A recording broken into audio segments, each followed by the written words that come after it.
Alicia Wise, and Gali Halevi from CLOCKSS, who are going to speak with us today. And we look forward to hearing from them and from you during the question and answer session. Without any further, please go ahead. The floor is yours. Oh, thank you, Catherine. And before we begin, I really want to thank you all and the gracious hosts for inviting us today to talk about the work we do and about this topic in particular. So with that, we will be sort of dividing this presentation. I'm going to start, and then Alicia is going to continue. So for those of you who've seen, the topic today is really about preserving knowledge in a shifting world.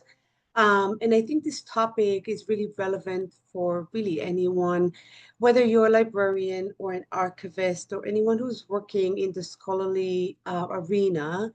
Preserving knowledge in all its forms and different formats is crucial. And I think today, especially as we see events around the world as they happen, the need to preserve the knowledge and cultural assets of of all the nations is becoming more and more important. So with that, let's move to the next slide, please. Okay.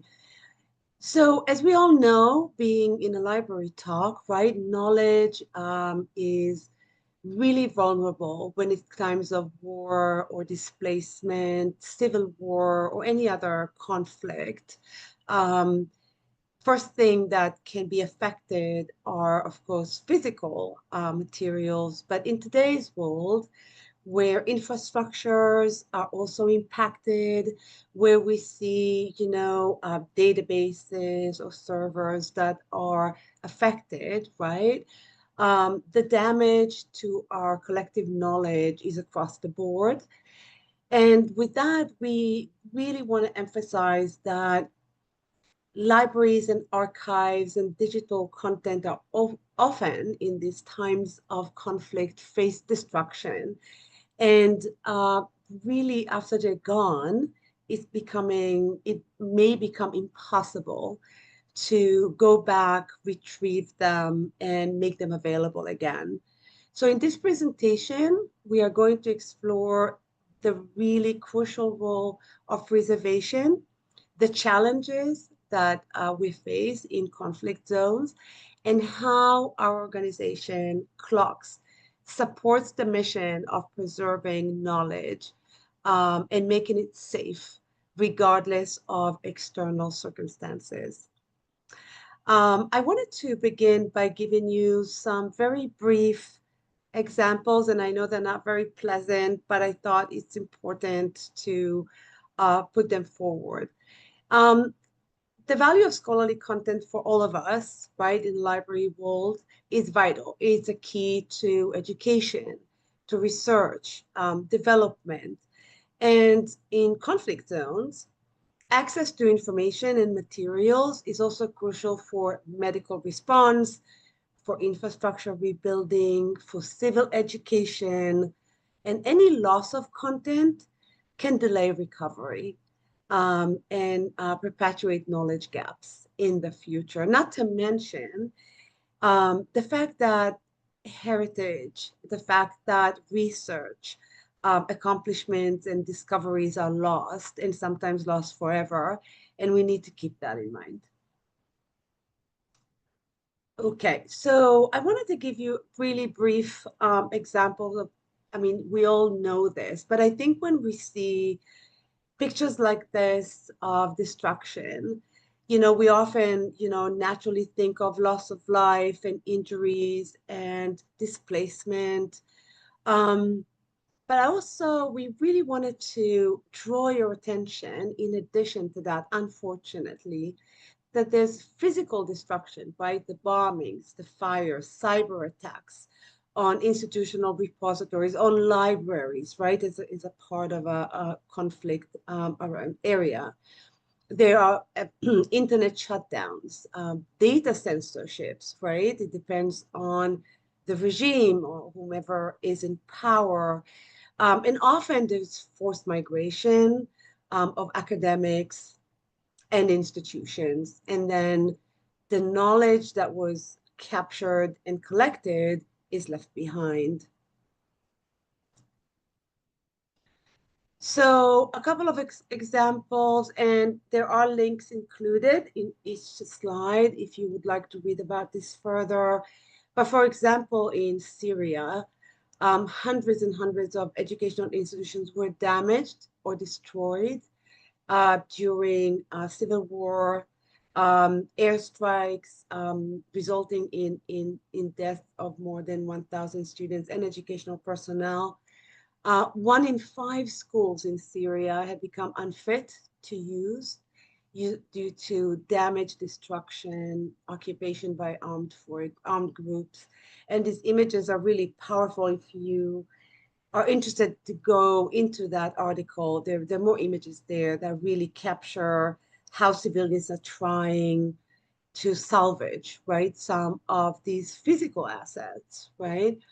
There was and still is a breakdown of higher education systems with universities disseminated and an estimated of 2,000 university professionals and at least 100,000 university qualified students fleeing the country. So the brains are fleeing, and also all the materials they built and wrote about and published. Another example is Ukraine. We're all aware of the war that is still going on in Ukraine. I was actually able to find a little bit of numbers on that. So from what I saw and read, 800 public university libraries, along with 3,700 school libraries, were totally destroyed. And this war has led to, as we all know, displacement of millions of Ukrainians, including many scientists, academics, and students who fled to universities abroad. And today, there's an urgent need for decentralization and durable access to research, which was completely destroyed during the war that is still happening.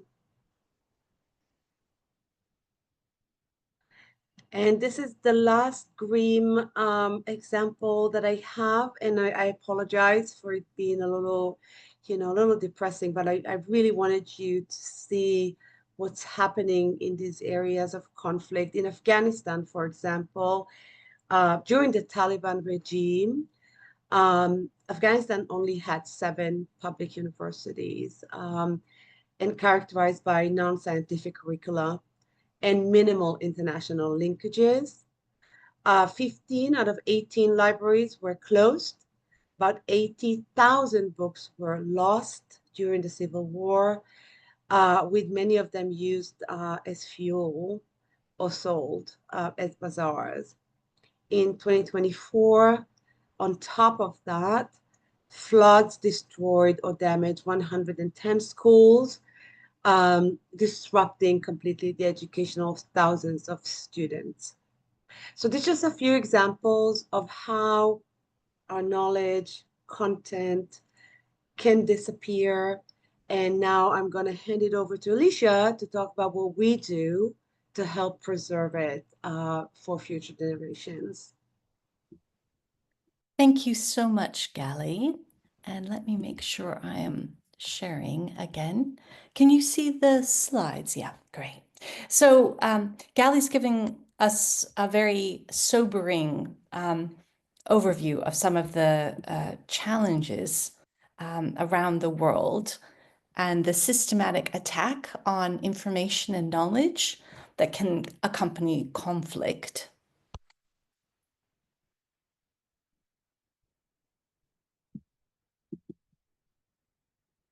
Sorry, there we go. And I'd like to now come with a more hopeful message, which is about how we can all work together around the world at local, regional, national, and international level to more proactively take the steps to ensure that digital knowledge is preserved so that it remains accessible during and after horrifying incidents, such as those that we've been discussing. So digital archiving means a very proactive decision to capture a piece of content, a resource at a particular place and time, and to make sure that multiple copies distributed around the world, ideally, are kept in exactly the authentic condition that they were when they were first deposited. And it means a very proactive approach to managing that digital content to make sure that every bit and byte remains exactly as it is intended to be. So digital archiving is it's a really powerful step of hope that you can take. It means that you identify precious information and that you ensure it's looked after in perpetuity. It ensures continuity of knowledge and access, regardless of the local conditions in the area where that content was first produced.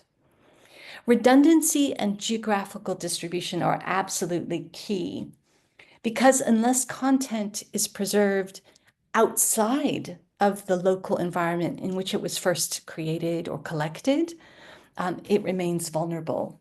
And I was particularly delighted to see that in today's audience, we have Anthony Leroy from the SAFE Network. This is a sister digital archive to CLOCKSS. The SAFE Network preserves material in the Francophone countries in Europe and also Francophone Canada and ensures continuity of access. And it complements. It's a terrific example of a complementary archive working at regional level, complementing local efforts and international efforts like those at CLOCKSS. So the key takeaway message here is that libraries, archives, and museums, other memory organizations have a crucial role to play. And we need to think locally about what resources are important, but then act globally, not only locally, to protect them over time. So why preserve content in digital form? And there are lots of different reasons. We've been talking about safeguarding knowledge, but think about what is lost when information is lost. A people's history can disappear. Their cultural memory, their language can disappear. And this sometimes, unfortunately, is the objective in times of conflict. It's actually to eradicate that history, that culture, that language. Thus, so important to have it preserved in advance. But why else to preserve content? To ensure accessibility during and after conflict, to support innovation, recovery, to prevent loss, to build a cultural legacy. And it's a fundamental part of every organization's disaster preparedness. The most important message we can leave anyone with today is that it is absolutely essential to preserve digital information before a crisis hits. That means identifying what is worth preserving and identifying ideally 3 or more secure repositories where it can be preserved for the long term. When you're in a disaster, as we saw when Russia attacked Ukraine, a lot of Ukrainian organizations began reaching out for support to preserve content, but they didn't have very much bandwidth to be able to do that. They were rightly, understandably focused on protection and surviving during that crisis. It was too late for some vital resources already. So preparedness in advance of a conflict, a crisis, before a ransomware attack or a cyber attack, it's absolutely crucial. We must act before the emergency, and preservation must be part of planning to be prepared. It's not only an act of recovery. CLOCKSS works with publishers around the world in 70 different countries, and we enable them to deposit their content in a secure, geographically distributed archive with the necessary rights in place that should they disappear, go out of business, the content is removed from the web, we can resupply it and make it available in perpetuity to everyone, or resupply it back to the publisher themselves for recovery. So our activities, our preservation service matter in conflict zones. They ensure that important content and cultural memory is safe when local systems may fail or be removed. It protects against loss due to censorship or other sorts of social collapse or chaos. And fundamental to the way we work is that ability to make content available open access if the publisher stops publishing or the content disappears from the web. So CLOCKSS is an independent charity. We are jointly governed by libraries and publishers around the world, and we work by negotiation with publishers of all kinds. Sometimes these are university libraries. They're individual scholars who might have a journal or a book publishing program. There are small charities, learned societies. They can be larger organizations and university presses too. But what we do is the technical work necessary to make sure that the content that is published is ingested into a very secure preservation archive and looked after in perpetuity. It's stored securely in an encrypted way, geographically in 11 different countries. And only when the publisher disappears or the content is removed from the web do we make it accessible. We bring it out of the archive in precisely the form that it went into the archive, and we would do any necessary work at that time to migrate it to current technology, current formats, so that it can be made accessible. So the geographical distribution of our preservation service is absolutely critical. It means that a problem in any single country isn't enough to take down or remove our preservation service. And we have experience in the past of moving our storage hubs quite quickly out of countries where problems are escalating, to take the steps necessary to ensure that the content that we are entrusted to protect for the long term remains protected. So right now, the content that we preserve is distributed through Canada, the United States, the United Kingdom, Italy, Germany, Japan, and Australia. And we're in discussion with 2 additional countries, one in Africa, one in South America, to further extend the distributed network of this partnership. We would ideally love another partner in Europe as well, if this were possible. So we actively engage libraries worldwide as well, because it's the expertise on preservation that is found within the global academic library community that we rely on in order to know how to preserve the content entrusted to us in a resilient way. Libraries around the world also build into their agreements, whether those are open access funding agreements or contracts with commercial publishers. Libraries take the step of inserting language requiring long-term preservation, which is an incredibly valuable enabling step for us and other archives like CLOCKSS.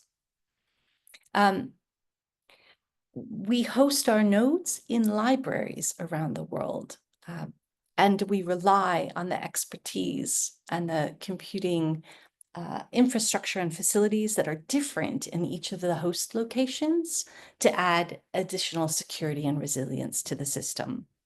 So it's these international network of partnerships that really ensure that vulnerable content is preserved, that it remains discoverable and accessible for future generations.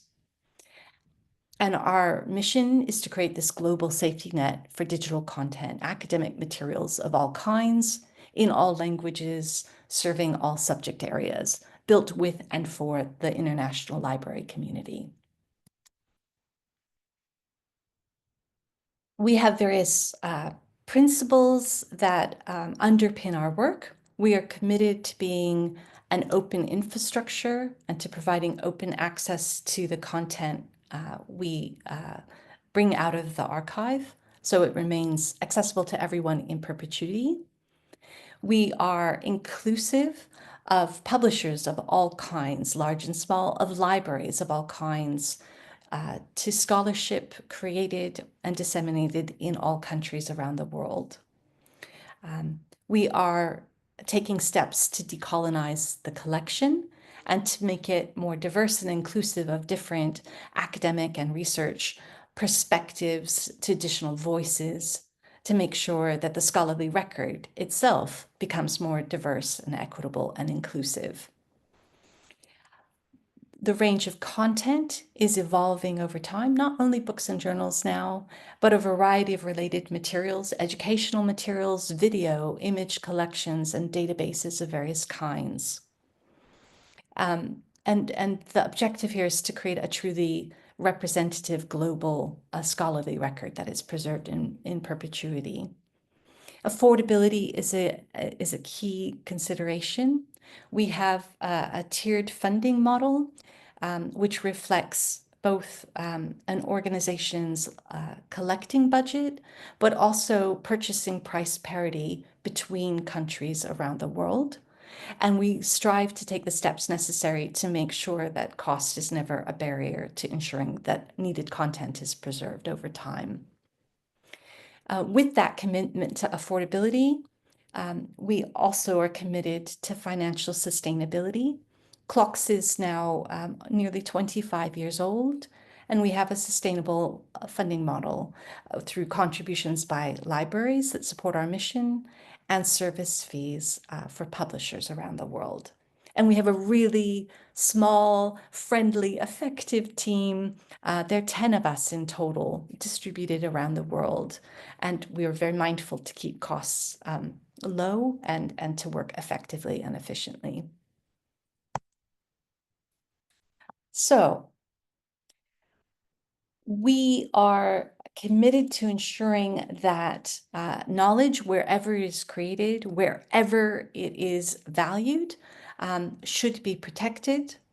And we are particularly mindful that many institutions, perhaps in less developed countries, may not have the skills or technology or the know-how at present to preserve their own materials. Gali has done a particularly terrific job in developing an education and training program to help those colleagues. In parallel to preserving content for them, we are committed to building those skills through training and development. And it's really heartwarming to talk to colleagues, for example, in South Africa, about the academic materials in many of their native languages that have never been systematically collected and preserved.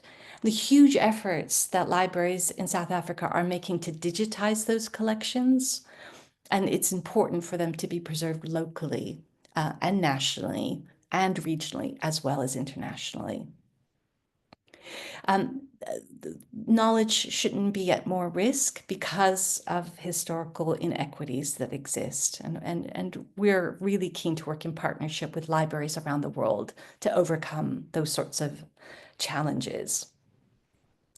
We can't do it alone, though. This is why we need support from libraries and publishers around the world to support parts of our global community that are well-resourced and already very active in digital preservation, but also to support and nurture colleagues in less developed parts of the country that are just beginning, less developed parts of the world that are just beginning this journey. So librarians around the world can contribute directly by joining the CLOCKSS community, by hosting a node or a machine for our network, by participating in training and development programs for other colleagues around the world. And we'd be keen to work with any of you in any way. If you have an idea, please do reach out to us. Let me give you an example of a long-standing pilot partnership that we have done, and also to talk about a new pilot coming up. So for the last 3 years, we've worked on a project called Jasper in partnership with the Directory of Open Access Journals, with the Internet Archive, with Keepers, and with the PKP Preservation Network, to particularly look at the preservation of Diamond Open Access journals published around the world. And Diamond Open Access journals are freely available for everyone to read, and this is achieved despite the fact that authors pay nothing to publish open access. The costs of these journals and these book publishing programs are borne by sponsors and in-kind contributions of various kinds. Diamond open access journals are critical in many subject areas, and it's important that they're preserved. But any kind of fee or contract or barrier can make it almost impossible for these publishers in particular to be able to preserve their content. So in the Jasper project, we have worked with Internet Archive to create a pipeline so that content can move very swiftly from the DOAJ indexing service into the CLOCKSS archive or the PKP archive or to the Internet Archive for long-term preservation. It's really simple and easy for the Diamond publishers to be able to access preservation services, and there's no cost of any kind to any of these publishers. It's brought content from places like Yemen and Indonesia and Costa Rica and other parts of the world into the archive for the first time. It's been a tremendous pilot. So today, we are also launching a second phase of focus on Diamond Open Access journals and books. And this is by reaching out to work with libraries that have already joined and are part of the CLOCKSS community. And we're inviting those libraries to identify Diamond Open Access journals that are published on their campus, for example, by a library press or by local scholars. And we are happy to welcome these journals into the CLOCKSS archive at no additional cost. The library participation fee will cover all of the preservation fees for these Diamond Open Access journals. We're starting by identifying platforms where we have existing connectors, and so it facilitates the ease with which we are able to accession Diamond Open Access content.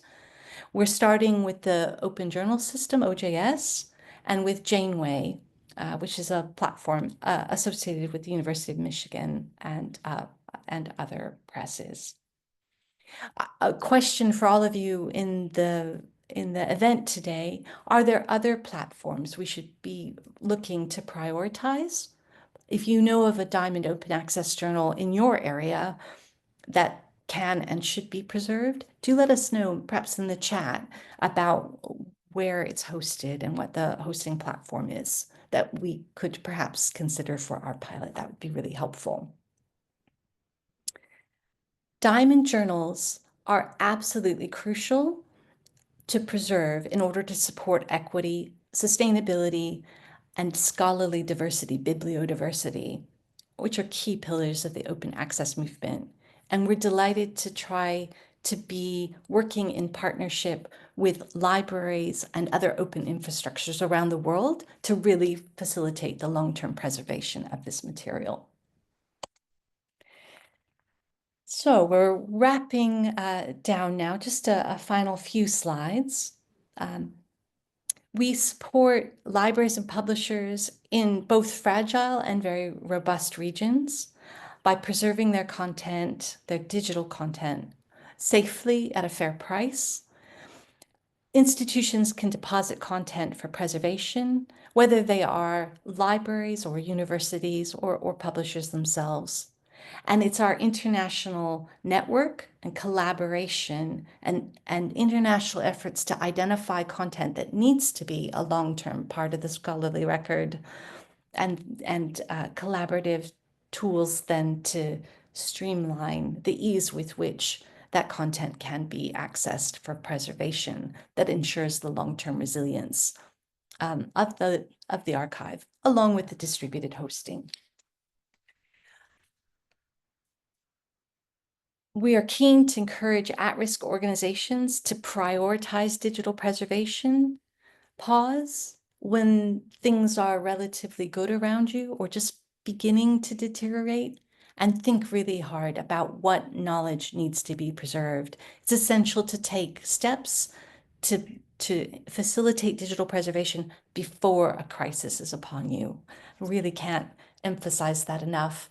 We work with publishers around the world and libraries around the world that have taken those proactive steps so that if a publisher unfortunately goes out of business, for example, EMH Swiss Medical Publishers recently went out of business, we were able to bring content out of our archive and make it available in perpetuity under an open access license in English, French, and German because that publisher had been proactive when times were good.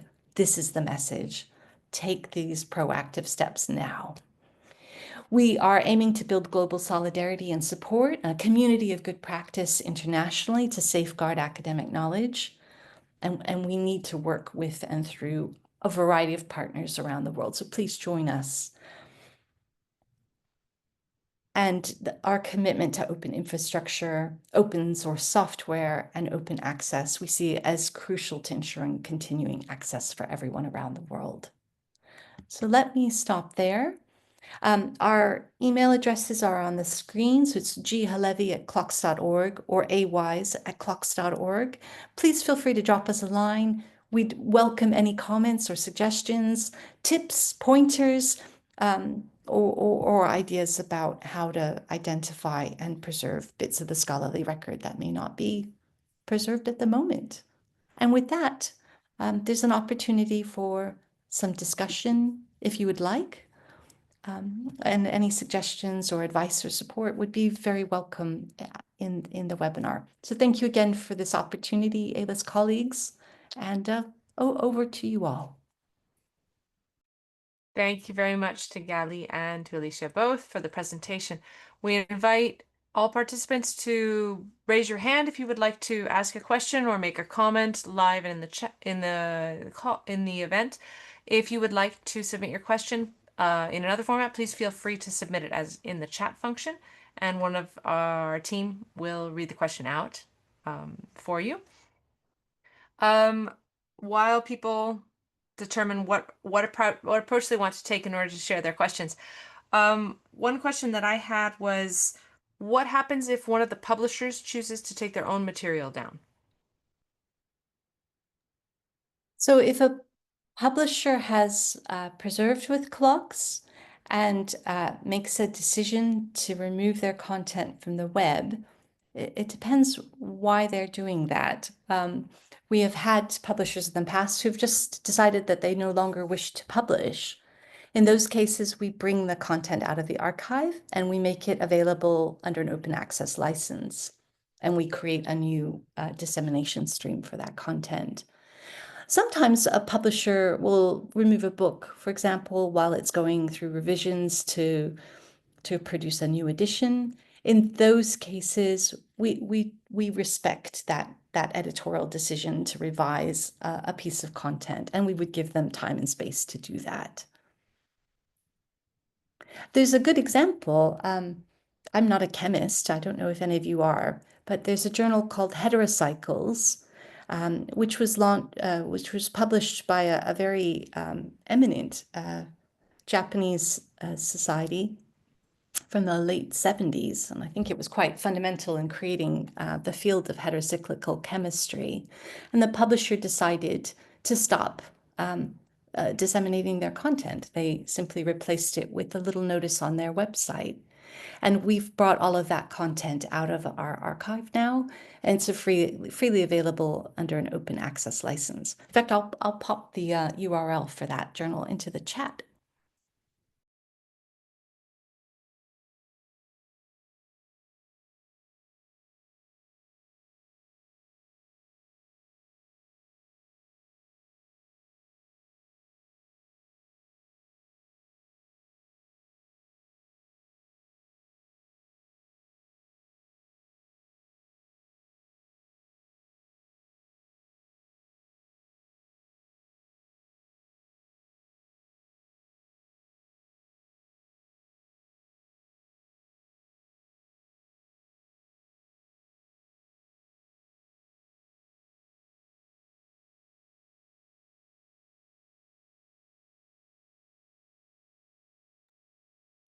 I have another question, but I'm not sure to address it to Alicia or to Gali.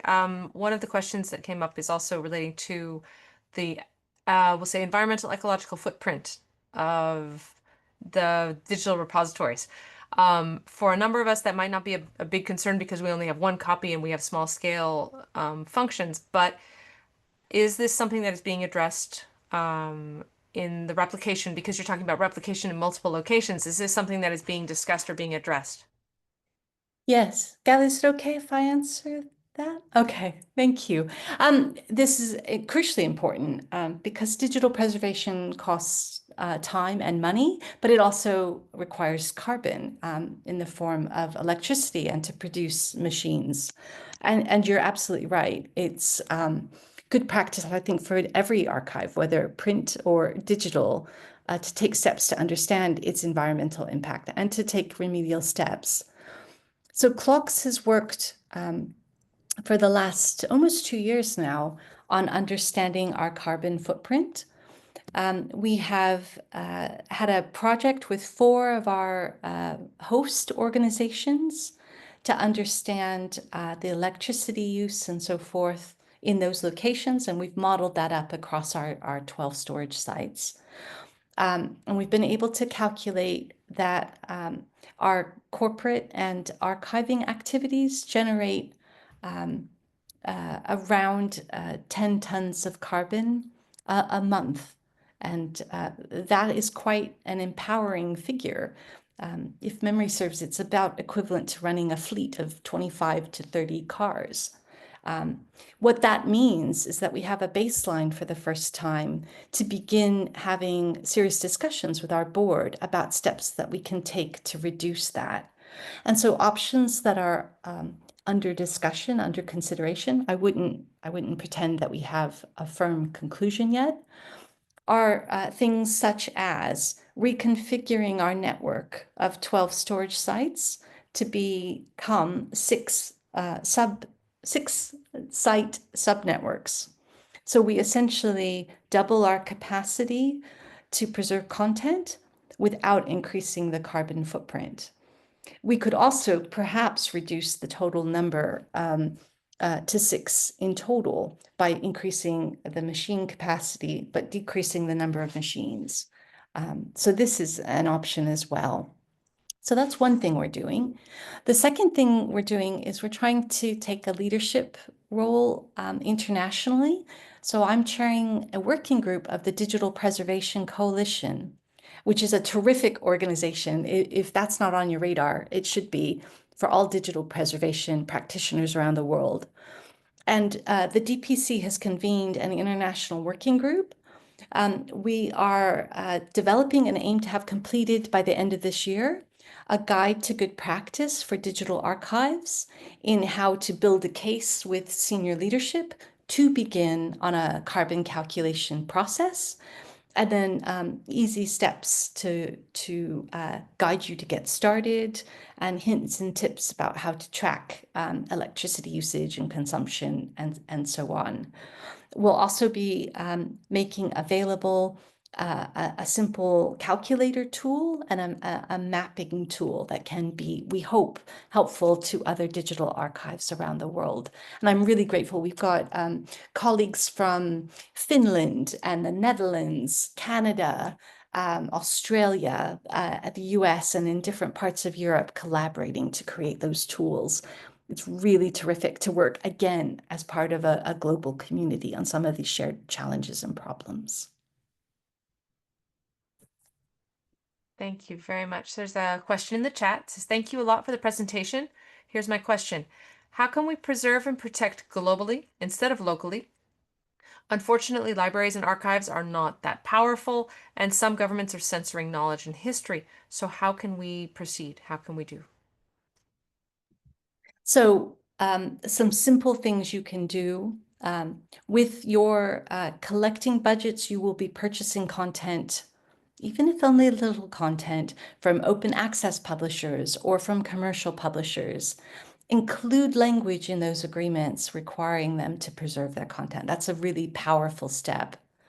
Do consider joining an international community like CLOCKSS, for example, where a modest contribution pooled with the contributions of other libraries and organizations around the world can make a huge critical difference. Advocate for digital preservation with scholars on your campus. They have power in turn to ask, in their role as authors, for their publishers to look after their own contributions to the scholarly record. Help them understand that preservation is a critical role that libraries and museums and archives play. Let them know about some of these risks that we've been talking about today. I think a lot of people are fascinated once they hear about digital preservation and the risk to information, but a lot of people don't think about this in the way that we do in our day-to-day lives. Gali, have you got some other suggestions? I've been talking quite a lot too much. No, that's okay. No, I just wanted to say in that respect, when I look, and you can find this analysis on our website, we looked really closely at, countries and regions where, there's active preservation going on. And, while we were preparing this presentation, there are countries out there that really, jump into your mind. And we have libraries, we have um, library partners from Lebanon, from Egypt, from Iran, from Ghana, from Zimbabwe, from Jordan, who have decided to be a part of the community in order to ensure that, whatever they subscribe to or whatever they had is preserved. And we are able to, serve them as well. So you have libraries that, as you say, are not that big, but and are situated in areas that are maybe unstable, that are taking active steps to become a part of the community. And yeah, I don't know if Alicia, but I'll find we have the analysis posted on our website. You can see the distribution around the world. And what last thing I want to mention, what Alicia was talking about today is that we are really purposefully trying to reach out to libraries around the world, and especially in regions that are less, I don't know, are less noticeable sometimes, and that are kind of left behind, and trying to bring them into the network. And, as usual, the issue is normally, oh, the funding, or we don't have enough money, or so the pilot that we're doing is really try and reach out to libraries that are situated, located in areas that have that awareness and are able to join us, support us, so we can take active action towards including these libraries as well. Exactly.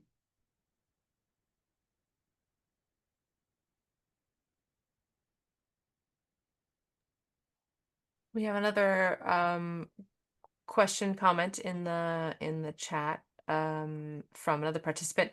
That's a great There's idea. yeah. Thank Would you. you like to, would you like to I was reading and I was like, yay. exactly. Well, so in case just to add it into the Please recording as do. well. So there's a Yes. Dirty Park platform on Turkey where 2,456 academic journals are published. The platform is a platform where Diamond Access publications are located. collaboration could be made with this group to archive their content. That's great. Thank you for that. I don't know who that is, but yes, thank you so much for this. That was not on my radar at all. That's I really a know. valuable I'm really, suggestion. Thank yeah, you. I'm really happy right now. So, yes. Whomever wrote this and would like to contact us directly and have a conversation, please feel free to email us. We would love to have a conversation about this. So you have our email addresses.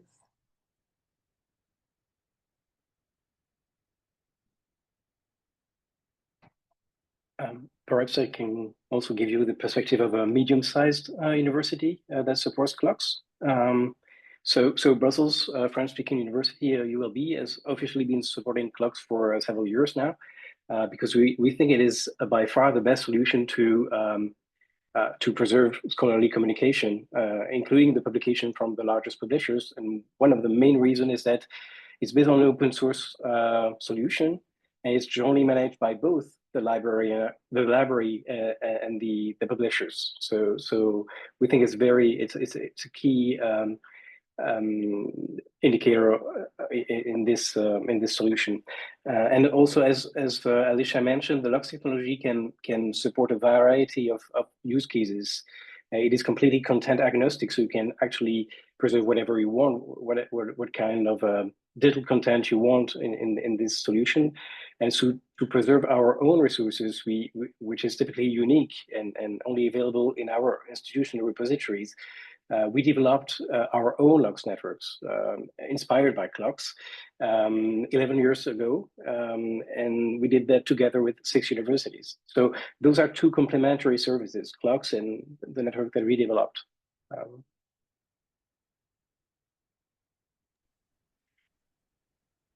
Thank you, Anthony. And I think the leadership from the Free University of Brussels is brilliant, because you take actions, you put your effort where your vision is, and you preserve locally, regionally, nationally, and internationally. It's tremendous leadership. Thank you.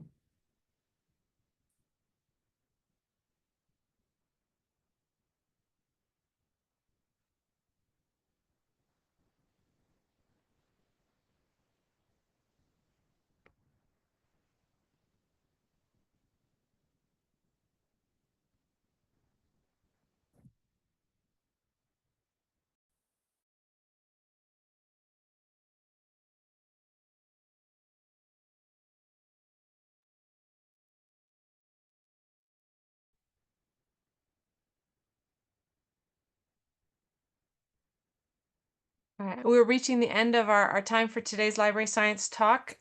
If you have any additional questions, both Gali and Alicia have put their emails in the chat. They will also be available from the association's hosting Library Science Talk if for some reason you can't access it there.